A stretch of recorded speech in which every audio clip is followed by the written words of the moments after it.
Kita awali Aceh hari ini, Saudara. PJ Gubernur Aceh Ahmad Marzuki resmi melantik Amiruddin sebagai PJ Wali Kota Banda Aceh dan Mahyuzar sebagai PJ Bupati Aceh Utara.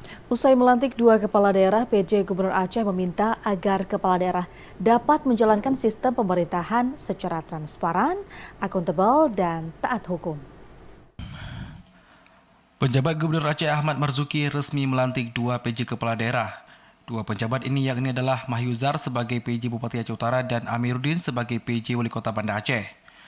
Prosesi pelantikan berlangsung aman dan tertib di Anjung Monmata, Kota Banda Aceh pada Jumat 14 Juli tahun 2023 lalu.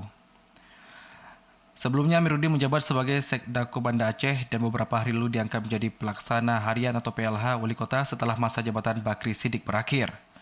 Sedangkan Mahyuzar sebelumnya menjabat sebagai Direktur Teknologi Informasi Data pada Badan Kependudukan dan Keluarga Berencana Nasional atau BKKBN. Mahyuzar dilantik menggantikan PJ Bupati sebelumnya yakni Azwardi. Usai melantik dua kepala daerah, PJ Gubernur Aceh meminta agar kepala daerah membina komunikasi yang harmonis dengan para pihak, terutama dengan legislatif, yudikatif, para ulama dan elemen masyarakat lainnya demi menjaga stabilitas politik dan keamanan daerah. Dengan situasi yang aman dan terkendali, aktivitas pembangunan tentu akan berjalan dengan lancar. Selain itu, ia juga meminta agar kepala daerah untuk menjalankan sistem pemerintahan secara transparan, akuntabel, dan taat hukum. Selain melantik kedua PJ kepala daerah, penjabat gubernur juga menyerahkan SK perpanjangan masa jabatan kepada PJ Bupati Aceh Besar, Banda Meriah, Luxmawe, dan Aceh Timur. Tim Liputan TV Aceh melaporkan.